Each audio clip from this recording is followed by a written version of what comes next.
우리는 종종 이렇게 질문하게 됩니다. 이혼이 답일까? 특히 오랜 결혼 생활 속에서 반복되는 상처와 고통, 그리고 상대가 나르시시스트적 성향을 가졌을 때 그 질문은 더 절박하게 우리 마음속에서 메아리칩니다. 이 영상은 누군가를 쉽게 떠나라고 조언하지 않습니다. 하지만 당신이 겪는 그 지친 하루와 소리 없는 눈물 속에서 꾹 참고 있는 마음을 함께 들여다보려 합니다. 이것은 정죄가 아닌 이해의 시작이며 단절이 아닌 회복의 가능성을 모색하는 여정입니다. 나르시시스트 배우자와 함께 살아간다는 것은 항상 내가 틀렸다는 기분으로 하루를 시작하는 것과 같습니다. 기억을 조작당하고 감정이 무시당하고 심지어 내가 너무 예민한 걸까라는 의심이 자신을 향하게 되지요. 그 사람은 밖에서는 너무 괜찮은 사람이에요. 문제는 집 안에서만 벌어져요. 이 말은 얼마나 많은 배우자들이 입술을 깨물며 되뇌는 말인지 모릅니다. 중년이 되어 돌아보면 내가 누구였는지도 잊은 채 가족을 지키고 아이를 키우고 삶을 유지하기 위해 수많은 감정을 누르며 살아왔다는 걸 알게 됩니다. 그런데 이제 아이들도 커가고 삶의 속도가 잠시 멈춘 어느 날 문득 마음속 질문이 떠오르지요. 이대로 살아도 괜찮은 걸까? 나는 괜찮은 걸까? 그리고 이 결혼은 계속돼도 괜찮은 걸까? 나르시시스트는 항상 주인공이어야 합니다. 상대가 주는 사랑은 당연하다고 여기고 조금이라도 자신이 비판받으면 분노하거나 아예 냉랭하게 거리를 둡니다. 그들은 상대의 감정을 소중히 여기지 않고 내가 얼마나 힘든데 넌 왜 항상 나를 실망시켜라며 책임을 전가합니다. 이런 관계 안에서 살아가는 사람은 점점 자존감이 깎이고 마치 자신이 무능력하고 부족한 사람처럼 느끼게 됩니다. 그러나 진실은 다릅니다. 당신은 수십 년 동안 인내하고 노력해온 사람입니다. 당신은 이 관계 안에서 아이들을 위해 헌신하고 감정의 균형을 맞추기 위해 혼자 애써온 사람입니다. 당신은 부족한 사람이 아니라 지나치게 감정을 눌러온 사람일지도 모릅니다. 이혼은 단지 헤어짐이 아니라 나를 다시 마주하는 과정입니다. 하지만 그 결정을 하기 전 우리는 반드시 묻고 확인해야 할 질문들이 있습니다. 첫째, 지금 이 관계는 당신의 정서적, 신체적 안전을 해치고 있습니까?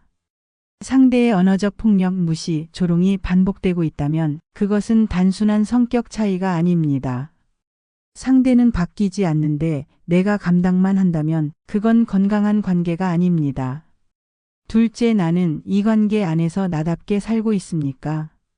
웃고 싶은데 웃을 수 없고 말하고 싶은데 말할 수 없으며 심지어 내가 무슨 생각을 원하는지도 잘 모르겠다면 그건 소통의 부재 그 이상입니다. 내 감정을 억누르고 참는 삶은 오래 버틸 수 없는 삶입니다. 셋째, 나는 계속해서 죄책감을 느끼고 있습니까?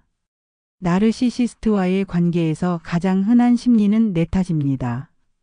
그 사람이 화를 내는 것도, 그 사람이 떠나겠다고 협박하는 것도 다 내 말이나 행동 때문이라는 믿음에 갇히게 됩니다.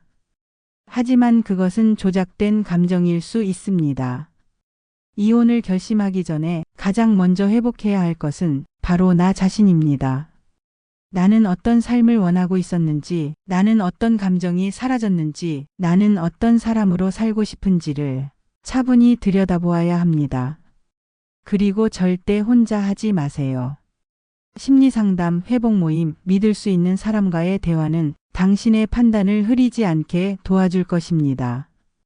때로 우리는 이 사람도 아픈 사람이다라는 연민으로 자신의 고통을 무시합니다. 하지만 상대의 아픔이 나의 고통을 정당화하지는 않습니다. 당신의 감정도 당신의 상처도 존중받아야 마땅합니다. 나르시시스트는 변화하지 않는 경우가 많습니다. 그들은 문제의 본질을 인정하지 않으며 오히려 도움을 청한 사람을 문제 유발자로 몰아갑니다. 이런 환경에서 벗어나는 것은 도망이 아니라 회복입니다. 자신을 보호하기 위해 용기 있는 선택을 내리는 것. 그것은 책임감 없는 행동이 아니라 진짜 책임 있는 선택일 수 있습니다. 중년은 인생의 전환점입니다. 앞으로의 10년, 20년을 참는 삶으로 살 것인지 살아있는 삶으로 살아갈 것인지를 결정해야 하는 시간입니다. 만약 당신이 오늘도 눈치를 보며 하루를 시작하고 내 감정조차 나에게 말하지 못하며 이게 결혼인가라는 질문을 안고 산다면 지금이 바로 당신의 인생을 다시 그릴 시점일지 모릅니다. 이혼이 정답이라는 말은 아닙니다. 하지만 내가 나로 살아가기 위한 결단이라면 그것은 부끄러운 선택이 아닙니다. 그것은 늦은 용기가 아니라 가장 절박한 진심일 수 있습니다. 당신이 어떤 선택을 하든 당신은 응원받을 자격이 있습니다. 당신은 충분히 생각하고 충분히 견뎌왔고 이제는 회복할 차례이기 때문입니다.